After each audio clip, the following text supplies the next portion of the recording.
and welcome to the fifth session of Digital Materialities.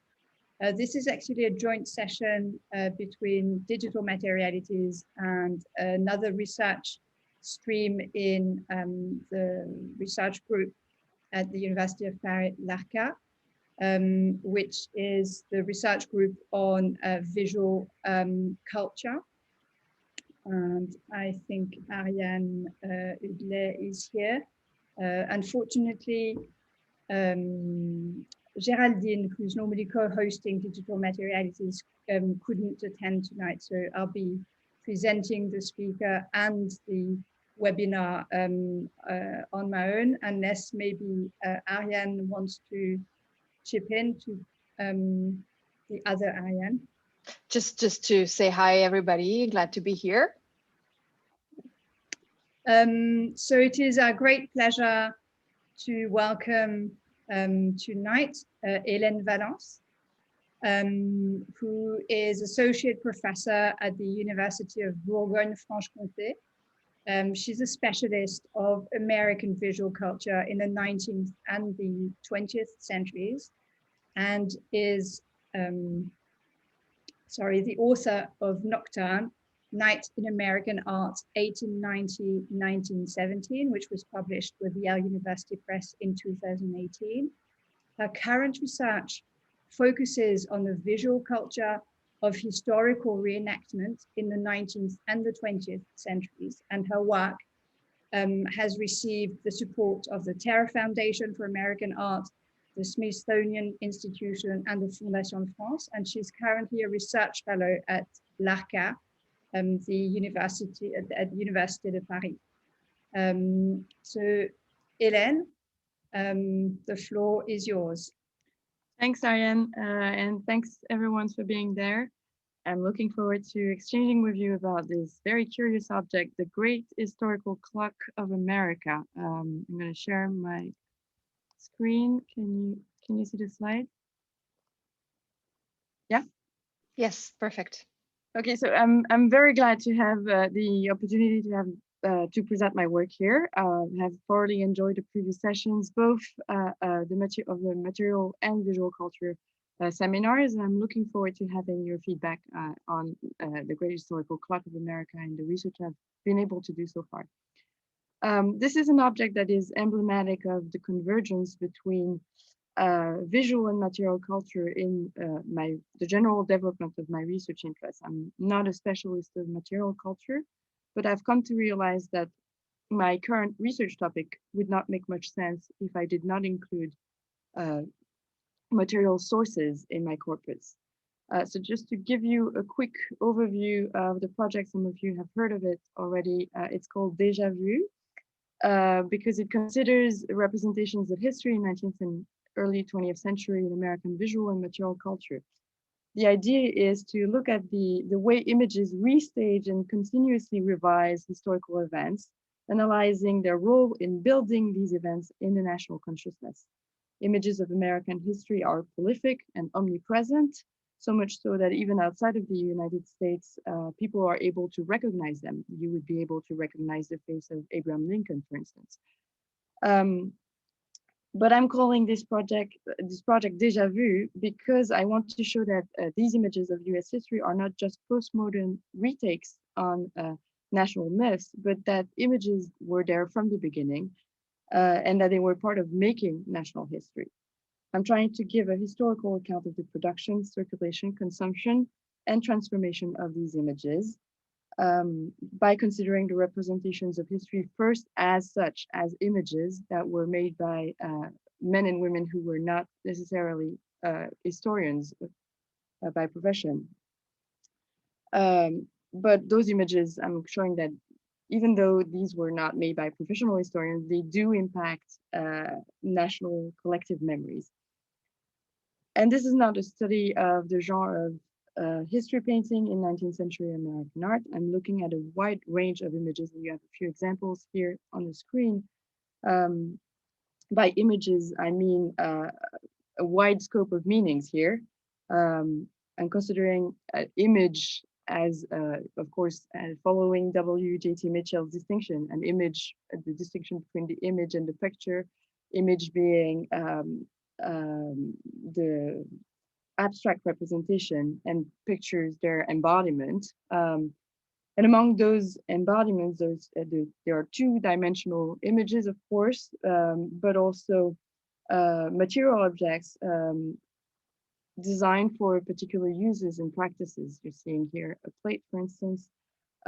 So beyond photographs and paintings, I am looking at wallpaper, postcards, stamps, early film, toys for children, games for grown-ups, charts, printed porcelain, etc. And I'm looking at the production of amateur historians who are very often also amateur image makers, which is the case for this specific object, the Great Historical Clock of America. This is a monumental clock modeled after the Strasbourg Cathedral clock. I don't know if you're familiar with it, but this is the way it looks today in the cathedral in Strasbourg. But instead of religious themes, it is mostly made of vignettes representing famous characters and episodes of American history, such as Pocahontas saving John Smith, Christopher Columbus landing in America, William Penn signing a treaty with the Indians, or George Washington reviewing his troops. It is almost 4 meters high and 2.5 meters wide, and has over 200 automatons, painted decors, and music. There are 2 additional scenes that are celebrating not necessarily directly American history, but American technological accomplishments with Robert Fulton's steamboat. And on the other side, maybe you see it at the bottom of the clock, the pendant scene is a scene celebrating North American natural site and its beauty with Niagara Falls. We do not know for certain who its maker was, but from the figurines on the clock, we can estimate that it was finished by the early 1890s. It could be fully disassembled and was meant to travel and be exhibited as a piece of entertainment. It was shown in the US, but also traveled abroad. And from handbills found in the packing crates of the clock, we know that it went as far as New Zealand and Australia. Press notices actually to show you of the accounts given of the clock in Australia. It spent most of the 20th century in a barn in New Hampshire, where its owners showed it for a small fee, and it was eventually acquired by the Smithsonian Smithsonian Institution in 1981 in the National Museum of American History. It is one of several known examples of monumental clocks staging scenes of American history. Sometimes they are named very similarly to the Great Historical Clock of America, but by far this is the most impressive of the kind. At this point, I have to say also that sadly, despite the fact that I'm talking about material culture here, I have not seen the clock in person, and I've just seen pictures and videos of it. I've not yet experienced the materiality of the clock, and I must say it must have been quite an experience for the viewers to walk around that clock. So a lot of my remarks tonight remain very conjectural, and I am obviously counting on leading further research as soon as I can travel to see it. I'll begin with showing you a video of the clock, just because there's a lot to take in. So I'll just show you a few seconds of video, and then I'll skip further into it too, because it's pretty long and we don't have time to just watch it entirely.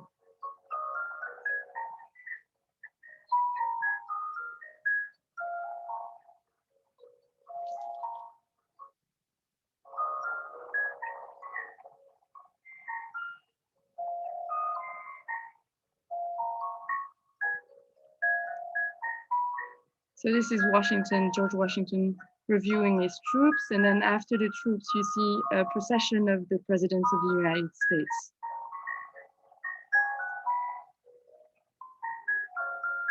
calling here, and I'll skip a few minutes here.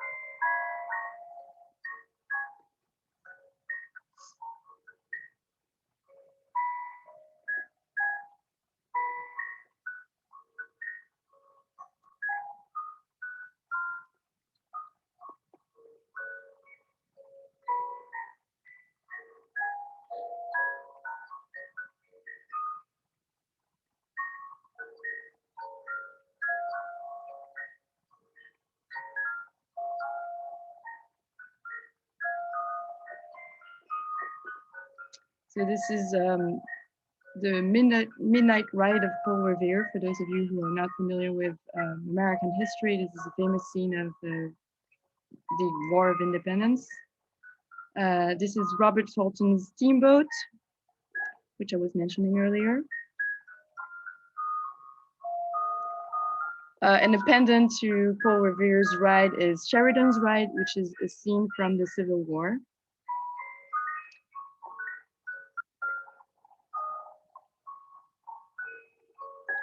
You recognize Niagara Falls.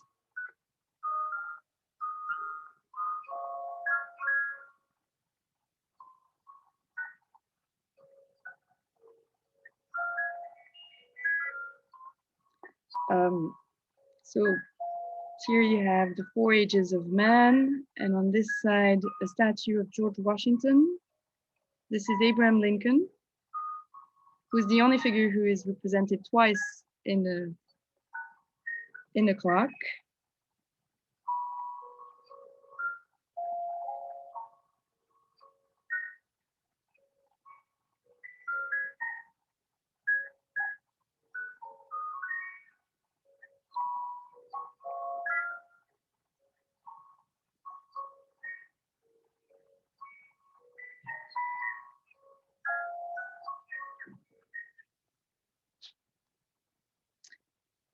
So one last caveat, I'm aware of the specificity of this object in the perspective of material studies. This is not a clock that was made to indicate time. And as a matter of fact, in terms of clockwork, its mechanism is considered to be relatively unimpressive. So from its very beginning, it was already diverted from its utilitarian purpose. It was already more an image or a collection of images than a working clock. And while most of the research in material studies consists in making objects speak, here I'm facing an object that is already very talkative and almost a ventriloquist object. And maybe we'll see some overlap with earlier presentations on dolls, etc. So there are already several layers of very explicit discourses embedded in a clock, and that is partly because the clock itself is enmeshed in a very close-knit network of images. And I'm thinking of several types of networks here. First of all, I mentioned the fact that this is not the only clock, and there's a whole network of clocks around that clock. There's also a network of skills that were combined in the clock. And finally, a network of images. So first of all, despite the fact that it was advertised as the only clock of the kind ever constructed, this is not the first nor the only such clock. It seems to have been a fad at the end of the 19th century to create clocks that were emulating the Strasbourg clock. I'm showing you an advertisement with a clear mention of the Strasbourg clock right away. There's even, we were talking about Australia, there's an Australian clockmaker who created a replica of the Strasbourg clock with local contemporary figures. And apparently this clock toured with a showman named Batchelder, sorry, the business manager's name, you'll see it at the bottom of the advertisement here on the right. And Batchelder is the man also who showed the Great Historical Clock of America in Australia. So there is a connection with clocks in Australia apparently here. I also found another clock, yet another one, which included a miniature of the Strasbourg clock within its own clockwork. So you have a mise en abîme of clockwork. And this is very probably the result of the Strasbourg clock being completely renovated in the 1840s by Jean-Baptiste Chevellier. It then became kind of a feature of the Grand Tour, and descriptions of it could be found regularly in popular publications. From the descriptions available in advertisements and journal articles, each clockmaker seems to have tried to outdo existing clocks, not just the Strasbourg one, but the more recent ones. And viewers were explicitly encouraged to compare each clock with its more or less recent predecessors.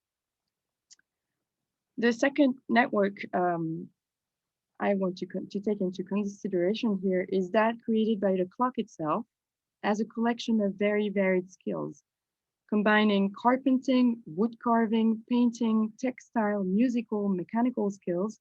The Great Historical Clock of America is really a multimedia object. The carving of the figurines is often naive, and rough-edged, but all of the characters, including the procession of Continental Army soldiers, have individualized features. While the general mechanism is considered by the experts to be, as I said, relatively simple, there is a lovely ingenuity in the construction of the vignettes with, I don't know if you've noticed, the moving waves, the painted fabric imitating the scroll, the scroll of painting fabric, imitating the cataract of Niagara Falls. And accounts of this type of clocks in the press regularly underline the time their makers spent in completing them, and very often as well, the stereotypical narrative of the clocks coming into being depicted an artisan working alone in obscurity for many, many years. But for some aspects of the clock, I'm thinking maybe this was not just individual work. I'm thinking, for instance, of the two monuments that were included in the clock. The Statue of Liberty and the National Monument, the Soldiers' National Monument, which is in Gettysburg. Maybe you're not familiar with it. These seem to be to have been manufactured and bought and incorporated into the clock. Copies of the Statue of Liberty, for instance, were sold for $1 to $5 by the American Committee of the Statue of Liberty to raise money to build the pedestal of the statue. The copy of the Soldiers' Monument looks manufactured rather than handmade, like the other sculpted part of the clock. It's made of a different material, probably Parian ware, which was a kind of porcelain imitating marble and used in mass-produced statuettes, the kinds you would, for instance, buy as a wedding present. The second object that would have been, I think, manufactured as well and incorporated into the clock is the music cylinder. It can play 8 different songs. I've not been able to identify the songs, but it is very possible the clockmaker used a model similar to this one, made by Payad Company in Switzerland. And so if it is confirmed, it would mean, ironically, that this clock, supposed to celebrate American greatness, partly relies on technology manufactured in Europe. And speaking of another kind of skill, I was intrigued by the skill displayed in the costumes of some of the figurines. I'm showing you the Christopher Columbus landing scene. Some of the costumes seem to be the work of a highly skilled miniature tailor. Some of the capes, I don't know if you see the capes of the characters in the back, are fully lined. And the striped breeches of Columbus, his cape, they're extremely detailed. The flag also is impressive. I was looking as well at the Pocahontas scene. And in this case, I was intrigued by the skirt that Pocahontas is wearing here. And I am not sure, but I'm almost sure this would be made of a cigarette silk. So cigarette silks were small pieces of fabric that were sold, or they were given as premium in cigarette boxes, and people would collect them. They would use them as dollhouse rugs, or they would stitch them together to. I'm sorry, Geraldine is not here, but I'm sure she would have something to say about this as well. So people would collect them, and very often also, as they were related to tobacco, there was a heavy Indian imagery around them, and very often they had the Indian style fabric patterns. So that may be the case for the skirt that Pocahontas, the figurine of Pocahontas, is wearing here. And of course, this interest in fabric is truly, sorry, I wanted also to mention this detail here. The woman in this scene with the landing of the pilgrims this time. You see the woman on the right, sorry, on the left side for you. She's wearing a dress that's obviously made from the scraps of a pinstripe fabric. Which is a pattern that was highly popular at the end of the 19th century, and actually still is today for men's suits. So you can see that there's a lot of pre-existing objects that are recycled, reused, incorporated into the figurines. And I was, you know, the interest in the fabric is obvious here. Especially, I think it's amusing because the artist is restaging this scene from the signing of the treaty between William Penn and the Indians, and very famously, William Penn came with cloth merchants who were showing cloth to the Indians and offering cloth to the Indians. And so here in the foreground, you have this fabric, this interest in fabric, taking center stage almost with those that little scene from the cloth with the cloth merchants. And this image takes me to the third kind of network, that of images. The paintings and carvings are apparently the creations of an artist we would label as self-taught. In their roughness, their naivete, they show the artist was not trained academically. And moreover, this artist is working from existing images. In the case of Penn's treaty with the Indians, the artist is adapting a two-dimensional image and returning it to a new materiality in a way. The scene would be familiar to anyone who studied American history and would have been easily recognized by the viewers of the clock. It is taken from a painting by Benjamin West, which was exhibited at the Pennsylvania Academy of Fine Arts in Philadelphia since 1878. And we suspect the maker is from Pennsylvania, but that's, again, completely not sure. But in any case, he would have seen, if not the painting, at least copies of it. This is a copy made by another self-taught artist, Edward Hicks. And very certainly the maker of the clock would have seen this print circulated by Currier and Ives.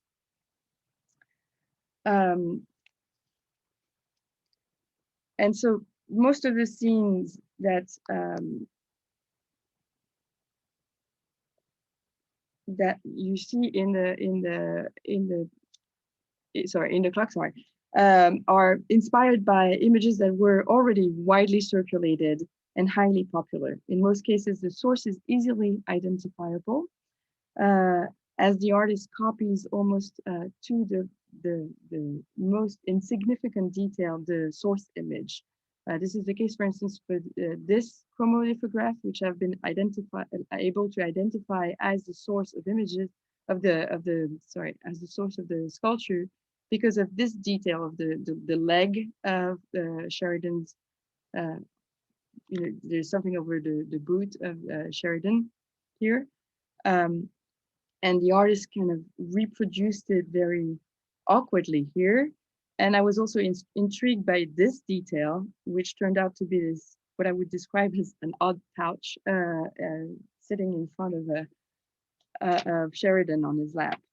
So the comparison with the original, I'll go back to it for a second, also indicates that the statue in the clock is missing a couple of elements, probably the flag and also a hat. So it was extremely easy to find chromos from Prang or Curie and Ives, which sold millions of copies of their work across the United States. And it was no surprise to see them reproduced in the clock's vignettes. But for the scene of Columbus, which we've seen together, I had to look a little bit further, and I found what I think was the source image in an illustrated history of the United States by the highly popular author Benson Lossing. For the scene of Paul Revere, I am suspecting the clockmaker used a postage stamp that was originally created to celebrate the Pony Express mail delivery service. So nothing to do with Paul Revere, except that there's a horse and a rider. Yeah, I was intrigued in this case by the fence and the fact that there was practically nothing else in the little decor here. Because usually there is a fence very often in the images depicting Paul Revere. All of these images can reuse the same details over and over, and they just rearrange them in different ways. Very often you find that fence, but it's not in the open countryside. And this is the only example where I saw this. And also I think there is a very practical reason for having that fence right here, because it probably holds up the horse's body while the legs are moving.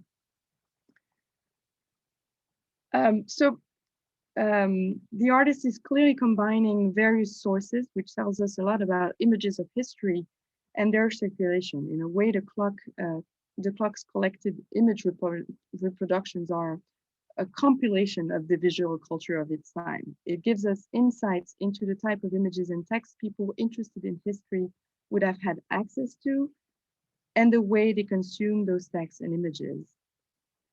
The same is true also for the little statuettes that you see in the niche in the top front part of the clock. So they are all copies of existing statues of George Washington. This one is in New York. Abraham Lincoln, Ulysses Grant, and David Farragut. And again, it was always small details in the reproductions that helped me identify the original statue. The St. Gaudens statue of Farragut is the only one where he has binoculars like this.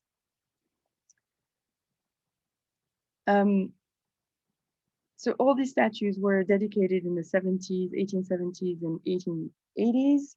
And several historians have shown that these were part of a memorializing movement aimed at restoring and reinforcing social cohesion through the instrumentalization of history. And that's why you had Civil War monuments erected 20 years after the end of the conflict. And there's been talk about this phenomenon in the media in the past few years. The Great Historical Clock of America rememorializes, so to speak, these memorials. It participates in the general celebration of national history, but does so at one remove, so to speak, recycling existing images. I'd like to move to a more speculative part of my presentation and consider what the clock does when recirculating this patriotic imagery precisely in that form of a clock. And it's not just the shape of the clock, but also its dimensions. It is meant to be monumental. It's 4 meters high. But as a matter of fact, it's a kind of Wunderkammer of miniatures. The clock rescaled monuments and statues, making all of these elements the same size. And ironically, Niagara Falls or the Statue of Liberty, which were both celebrated for their colossal aspect, here they are, sized down, to be included in that clockwork. The artist fitted every scene into standardized frames. And I didn't even touch upon this, but this is one of the many ways in which this object can be construed as a form of proto-cinema as well. And so this rescaling and compiling makes history easily legible and accessible, like a history movie. There's also a transfer from the high to the low. As we've seen, the clock recirculates many images in another form, which implies they thus can speak to different audiences. And clearly there is a digestion of the sophisticated art, for instance, of this Saint Gaudens statue. Even if it is a public, you could argue this is public art, it is in the public space. It's still Madison Square in New York. And it's still Augustus Saint Gaudens, who was, the leading, the avant-garde sculpture of his time. So its awkward miniature reproduction brings it closer to the popular audiences that would come and pay to see the clock. One might see a democratic dimension in the gesture of the clockmaker adapting historical knowledge into an easy to understand and at the same time spectacular object that would reach thousands of people. And if the copies were less skilled than the original statues by academic sculptors, this monumental clock had an undeniable advantage over the monuments it was citing. It could move. It could move in the country and beyond its borders. Before landing in New Zealand, it went to Hawaii as well. The clock was meant to be mobile and to travel in its very structure. So mobility too was perceived as a key ingredient to democracy in American culture, so that in this form of mediation, the clock was a sort of embodiment of American values. As I mentioned before, from its conception onwards, the clock had a global dimension with a reference to Strasbourg. Inherent to the clock is also a long history of American-European competition for technological superiority, and the inclusion of Fulton's boat is far from innocent here. Combined with cultural anxieties, or more explicitly an inferiority complex on the part of Americans when compared to Europeans.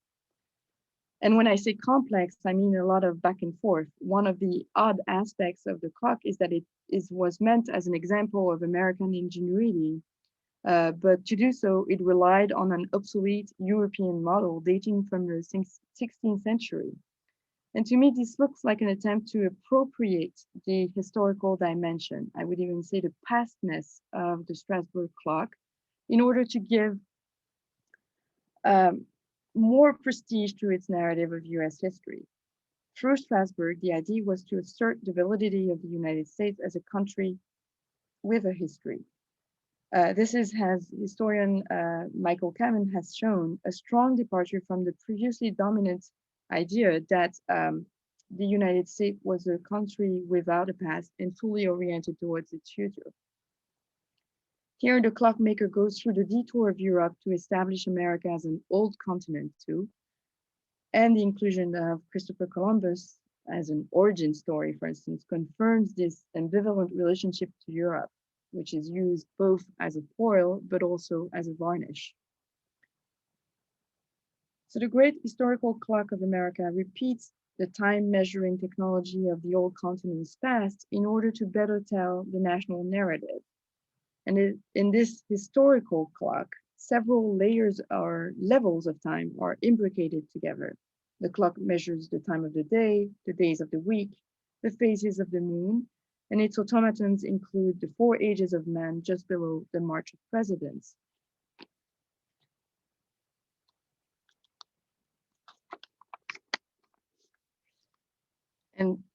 yeah, just a side remark, and that was the point of this picture here. A procession of presidents was a unique way to measure time in an era still dominated by dynasties of monarchs. But one can argue this is another American invention, one that persists in the contemporary cliche of American students reciting the list of American presidents, or that was already visible, for instance, in this painting entitled The Changes of Time by trompe-l'oeil artist John Hobberley, where old and recent currencies are literally framed by the faces of the presidents, past presidents. Clearly, the clock tries to inscribe the course of national history into astronomical time. And the same kind of statement was already manifest in the clock in the Cathedral of Strasbourg. Historians have shown that the Strasbourg clock participated in a metaphorical vision of government as clockwork, with Frederick the Great of Prussia imagining himself as the mainspring in a complex watch of which his subjects made the various parts. That mechanism of government was itself part of a larger natural and divine arrangement. The idea the clock was to convey was that of a well-ordered and stable state of things. In the Great Clock of America, the general architecture and this distribution of the scenes are also very balanced, marking a progression. It starts at the bottom with navigators and explorers. It then moves to interactions with the natives. On the one hand, you have Pocahontas and John Smith. On the other hand, you have William Penn signing his treaty with the Indians. And it moves further up to celebrated writers in the War of Independence and the Civil War. The clock culminates with Washington and the American Eagle sitting on the dome of the Capitol. As the curator of the clock at the National Museum of American History, Carleen Stevens, has noted, there is a discrepancy between the circularity of the ever recommencing astronomical time and the linearity of American progress displayed here.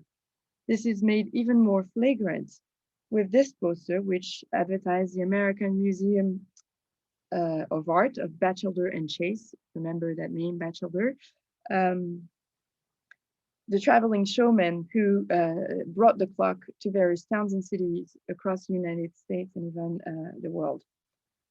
The poster was printed in Nottingham, which seems to indicate that the show traveled to Europe as well, but we have, so far, I haven't been able to find any trace of that other than this poster.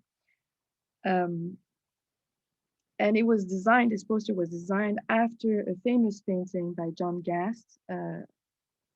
You might be familiar with it if you are familiar with American history. So it was painted by John Gast, but it was circulated as a chromolithograph, and it became a household item for 19th century average Americans, really. This is probably one of the most circulated images of the 19th century in America, in the United States. Its iconography, it's still today cited as the perfect illustration of manifest destiny, this idea that white colons were bound to colonize North America, bringing civilization onto the continent in the form of technology and education. And the allegory of America here, Columbia, is holding a telegraph line in one hand and a school book on the other hand. And so they were bound to civilize the continent by forcing the savages and wilderness out, namely the bison and bears and Native Americans as well, fleeing in front of this white progress. So the same vision of progress dominates the clock. Indians are represented in the most friendly way possible, and in the most friendly episodes of the national narratives, but they disappear from the upper registers of the clock. And finally, one group is blatantly absent from this patriotic narrative, because out of the 200 figures of the clock, not a single one is African American. The Civil War is amply evocated, and the statue of Lincoln is representing holding a copy of the Emancipation Declaration.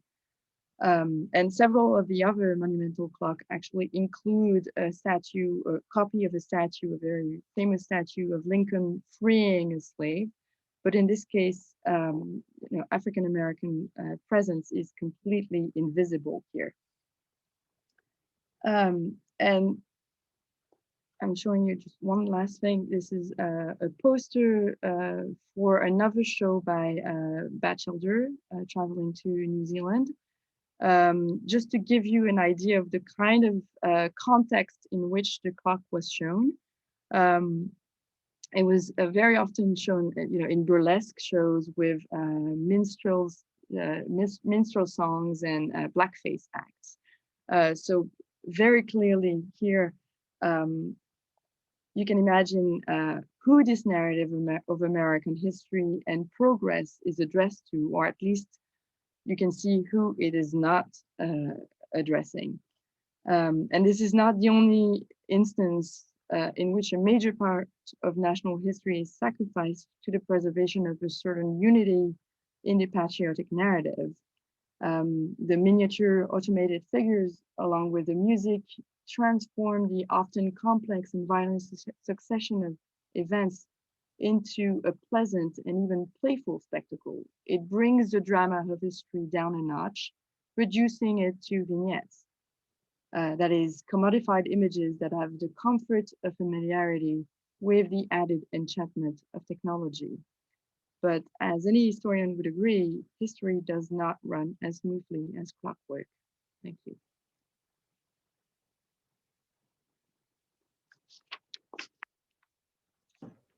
Well, thank you very much, Hélène.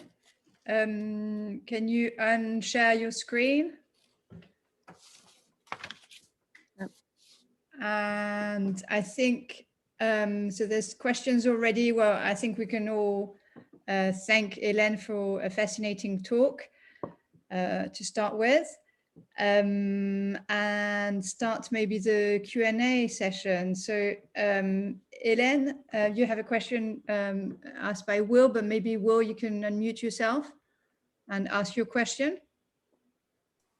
Sure. Wonderful talk, Hélène. I really enjoyed that. I know you talked about the fact that we don't know the precise, all the details about the making, but the fact that it seems to be around 1893, I just thought about the Columbian Exposition and that 400th anniversary, and if there might be some connection, either because the maker wanted to exhibit there or because it was just sort of that same moment.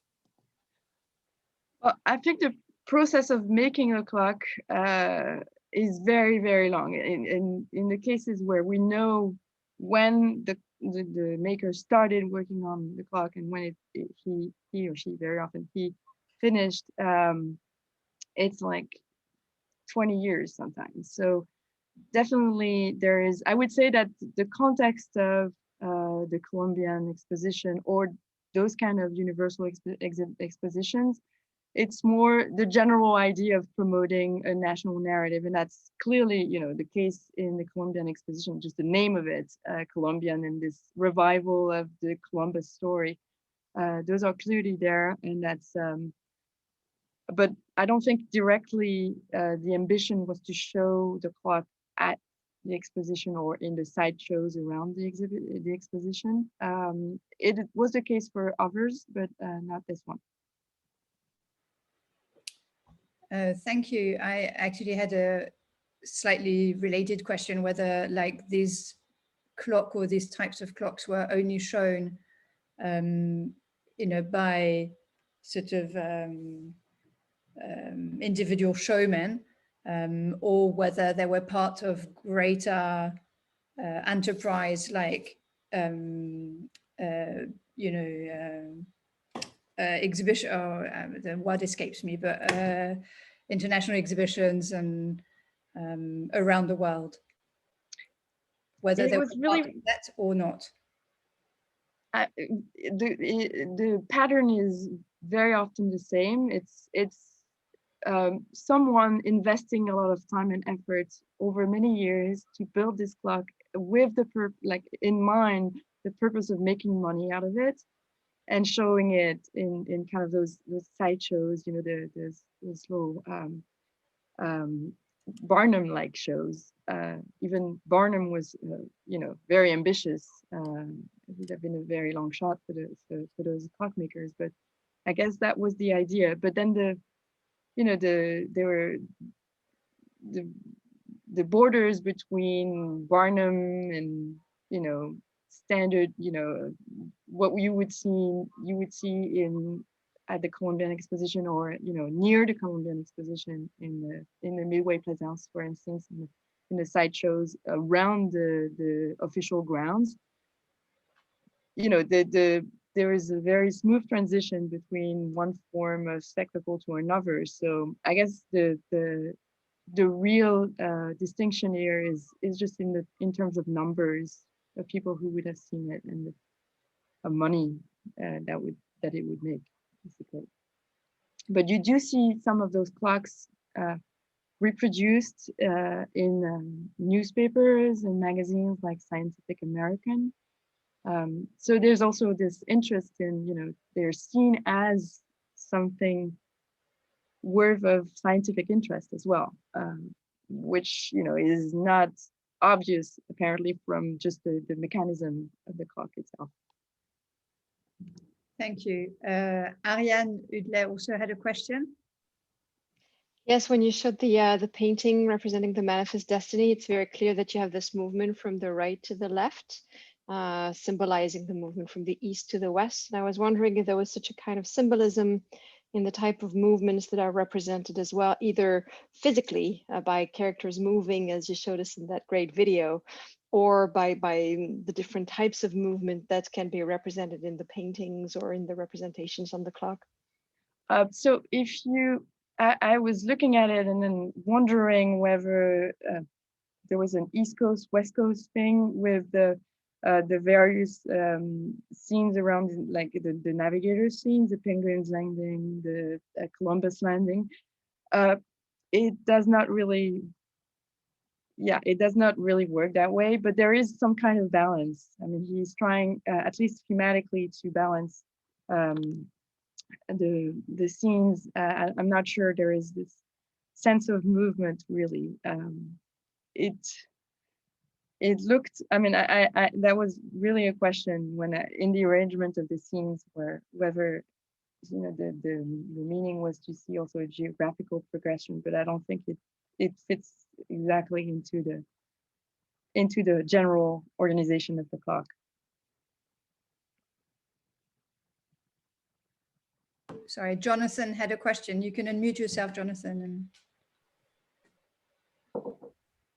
Oh, can you see me? Sorry, I'm on my iPad, so.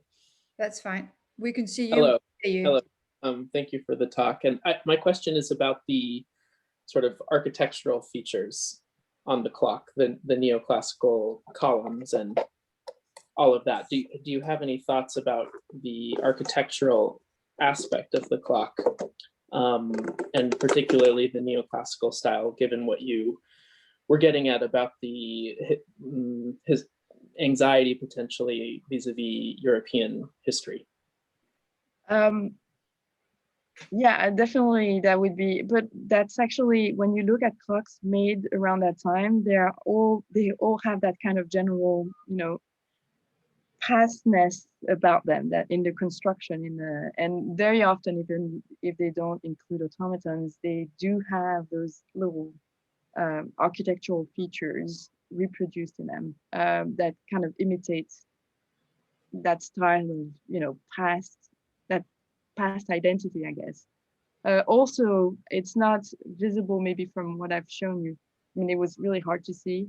In the back of the clock, you have scenes that are not animated, and they're reproductions of famous buildings in American history, that is Mount Vernon and Carpenter's Fall. And also you have the dome of the Capitol that's sitting on the top of the clock as well. So yeah, the maker of the clock is also citing architecture that itself is referring to European models as well. So there are like several layers of quotations here. If I can go off that, about the European kind of to and fro, I was fascinated by the fact that this clock was shown, or the evidence, at least the presence in the press, seems to be across the British Empire. Yeah. So in a way, why take it to British ground at a time, when, late 19th century, maybe Australia, New Zealand is British, but, is also starting to maybe be more independent or, start having the idea that there could be self-governed maybe.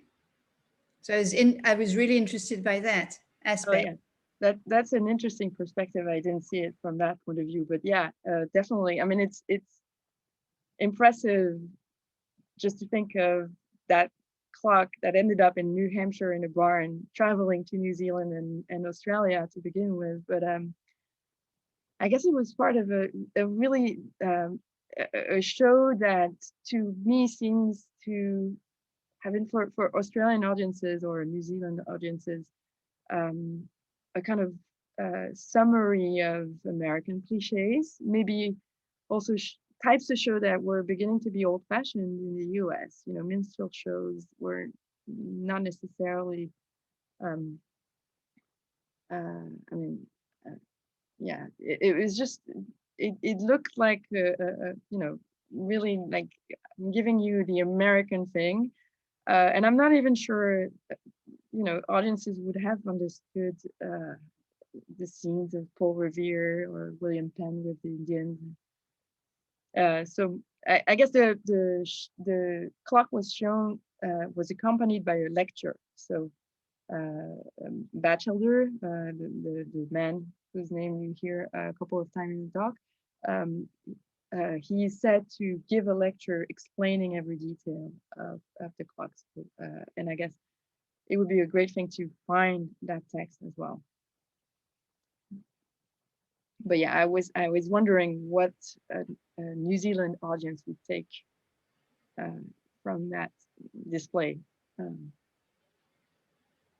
Thank you. Do you have other questions? I've got other questions, but I want to be... Michel? Hélène, just to, I understood that this clock is a great tribute to American ingenuity, technological ingenuity, and the know-how in terms of the fabrication of sophisticated clockwork mechanisms. But it also points to popular culture, not only almanacs that were so important in early 19th century or 18th century and 19th century, but also panoramas. What about panoramas? And when I saw the Niagara Falls and the steamboat, well, it looks like it seems to be picked up directly from those panoramas which unrolled also. There was the same mechanism of not unfolding, but unrolling. Absolutely. And I mean, the Batchelder also showed panoramas of the Civil War. That's how he started his career, apparently.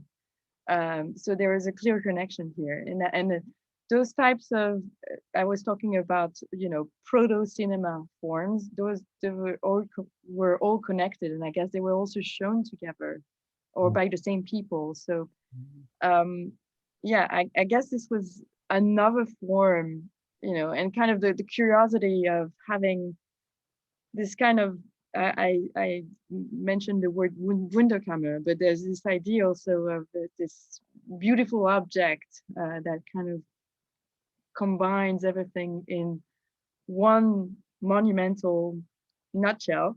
But there's, it's a variation I would say, on the panorama. There definitely, especially as you have to walk around it. I think you were like, audiences were expected to walk around it. There was this bodily relationship to the clock that you cannot.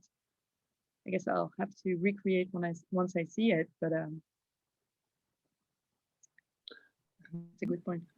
Just I have another remark about the absence of African Americans. I don't know if you can see that, but it's no, you can't see it very well. Oh, the banjo clock? It's a clock, it's a popular clock, widely produced in the 80s, called Sambo clock. But of course, it's rife. It's absolutely racist, and it's closer to blackface minstrelsy. So you have, and this is too low, I suppose, or too sectional, let's say, too biased. It has a definitely Southern flavor, which was absolutely unbearable after the Civil War. So, but that's an interesting point. Yeah, I didn't think of it, but now that I know that clock, and I didn't think of it. But that's a great point of comparison. Thank you. If I may, I have another question about the relationship between scale, which obviously you captured in that beautiful monumental nutshell, that phrase that you used at the end, and speed and movement, because one thing I was struck by is how, of course, things are out of scale in relation, the vignettes in relation to one another. You know, the Niagara Falls, not only do they look small in comparison to the real Niagara Falls, whereas they're supposed to show how impressive they are, they're also smaller than the Statue of Liberty, as you showed. So it's, you know, things are out of scale. And yet, as the characters move, there seems to be an attention, at least, to try and get the speed and the sort of natural movement of the legs or the horses. And when you have the cavalcade, you have the legs of the horses that go really, really fast. So I just wanted to know if you had any thoughts. It's not really a question, but if you had thoughts on that. On the legs of the horse, I do actually, because I'd been looking before this project at a lot of photographs by Edward Muybridge. I don't know if you're familiar with his experiments in photography, but he was the one who showed that a horse could, in full gallop, have 4 legs off the ground. And actually, the stamp that I showed you shows the horse riding in that ridiculous, that painters were thinking it was completely ridiculous, in that ridiculous position. And actually, that was the stamp predates Muybridge's pictures. So there's something maybe to look at here. Anyways, but yeah, definitely there's this very fine attention to a movement, and the horses are impressive in that sense, and clearly that's where the maker really put all of his efforts, because yes, they're moving very fast, and I'm not a horse specialist, but it looks like he is trying to be as close to reality as possible. So definitely, and yes, there are various speeds, but that, I guess that was also the point of the horse versus other figures, was also to show that ability to manipulate speed. That was kind of a little feature showing his skill as an automaton maker. But apparently, I mean, from what the curators say, the mechanism is not that sophisticated. I mean, it's impressive for a layperson, but it's not extremely sophisticated.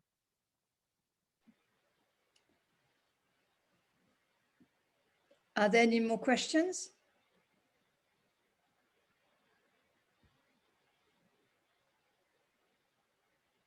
Jonathan? Do you have any idea of how much it would cost, or how much labor kind of would go into making one of these? You said it took a long time, and you said that the mechanism wasn't so complicated, but like what kind of capital outlay would be necessary to pay for one of these to be made? Or would some kind of an artisan, self-educated, working on their own, make it? Like, do you know any more about that kind of? Well, for sure, it's a big investment, that's for sure.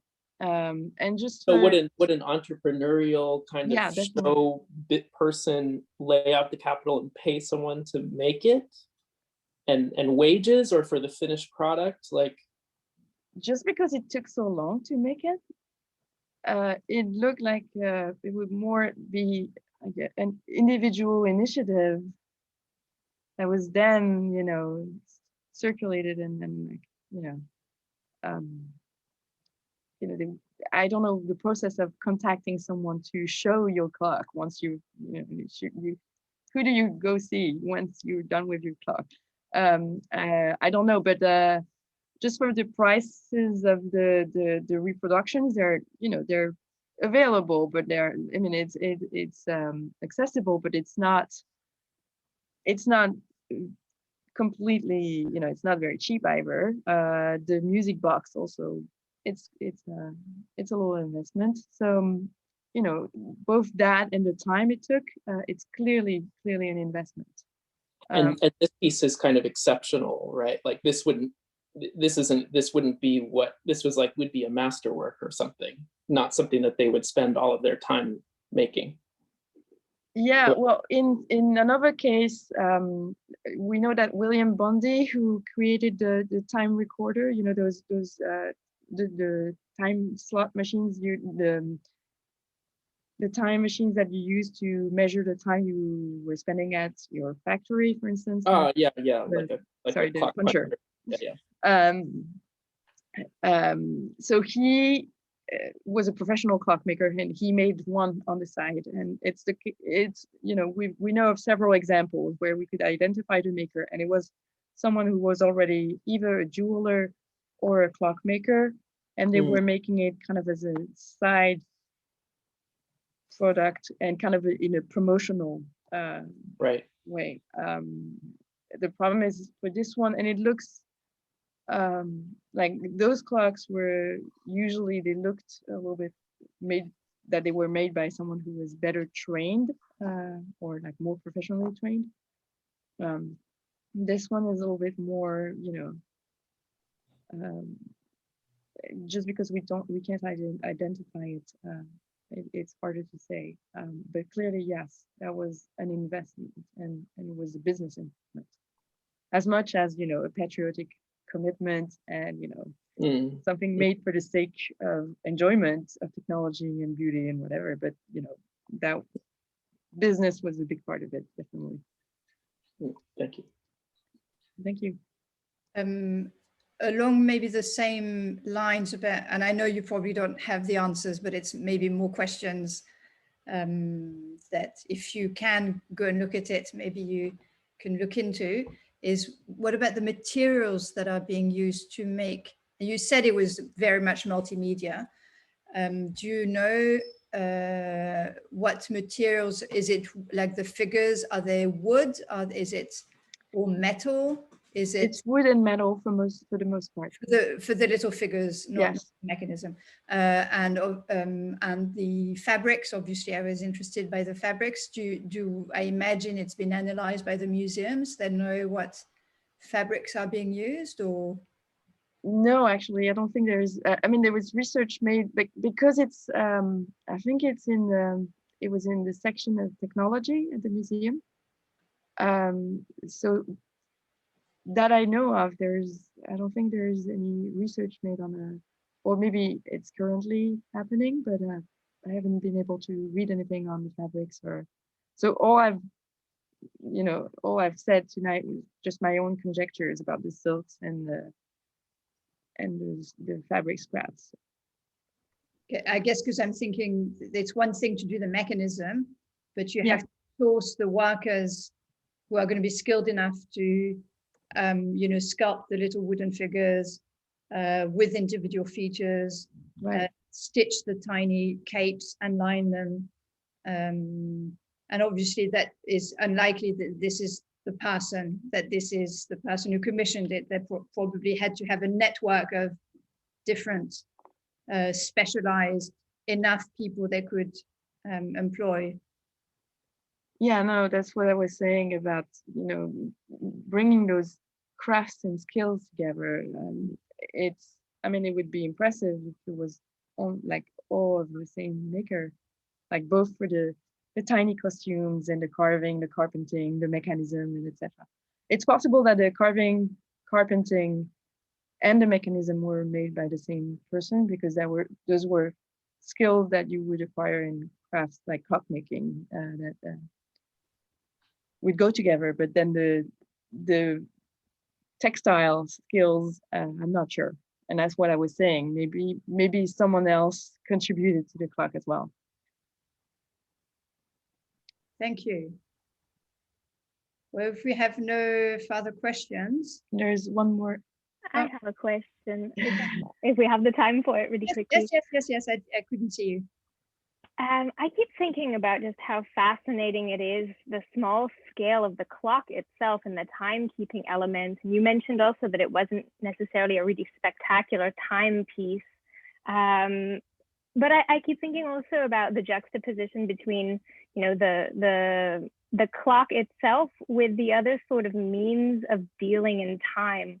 And the diorama as a medium seems to me a really interesting way of dealing with time, not necessarily keeping it or measuring it, but kind of animating it. And I remember, you know, dioramas as the kind of popular museum form where you would, you know, push a button and watch a little explanation or a little story play out for you. And the kind of repeatability of that, like a kind of, you know, the way we use GIFs today, right? Where you have just this repeated animated action, but it's also a very sort of like, it probably all operates at the same time scale as well. All of these different animations and the kind of mechanical clockwork motion of that music box as well.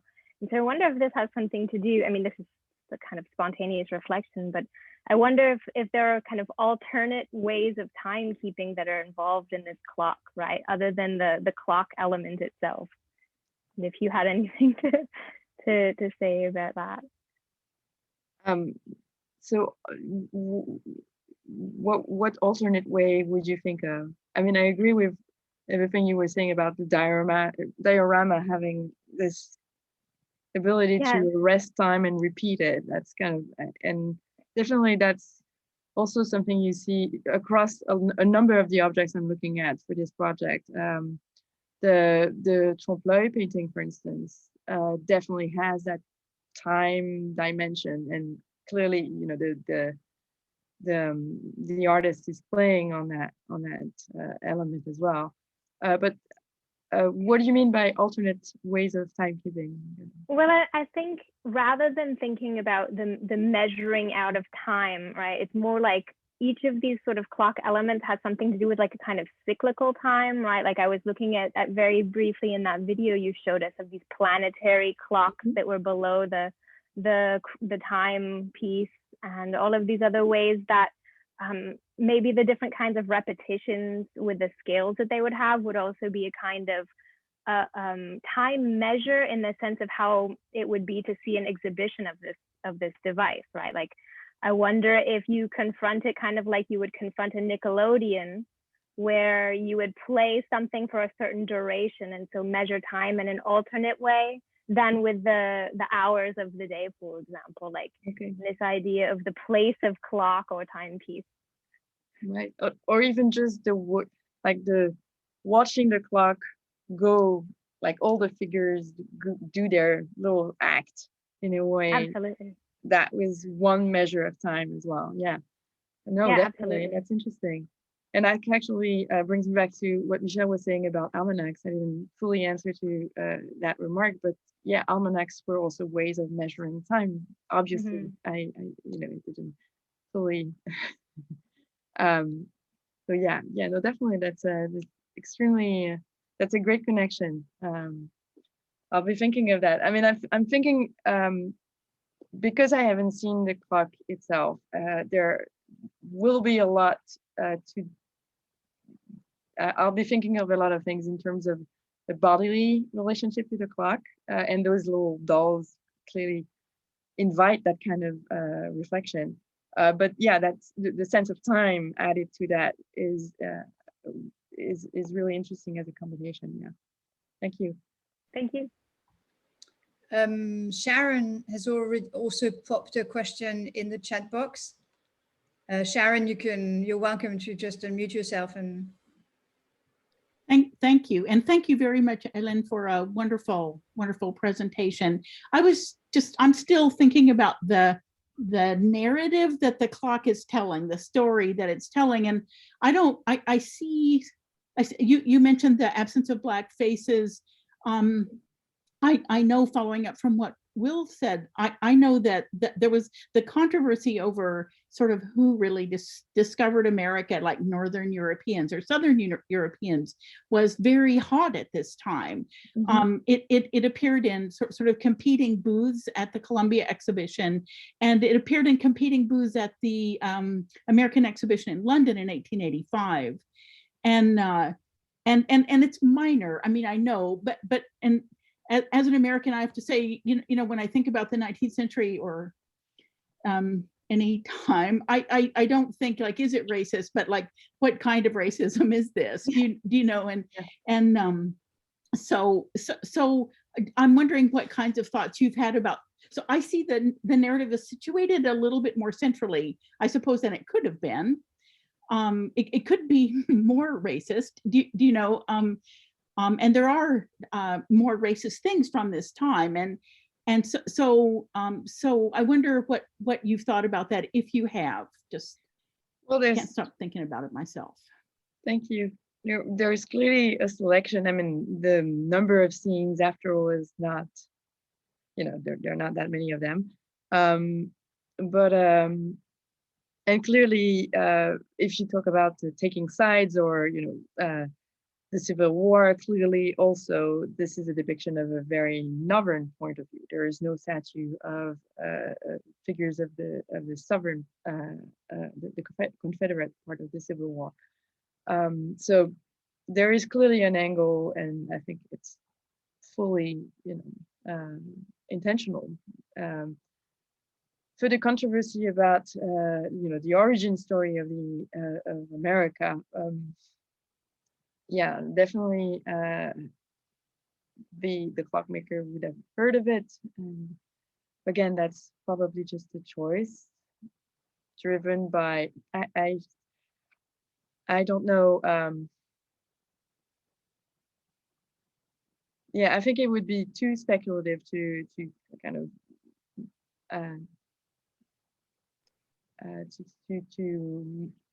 to decide why exactly, this story over the other one.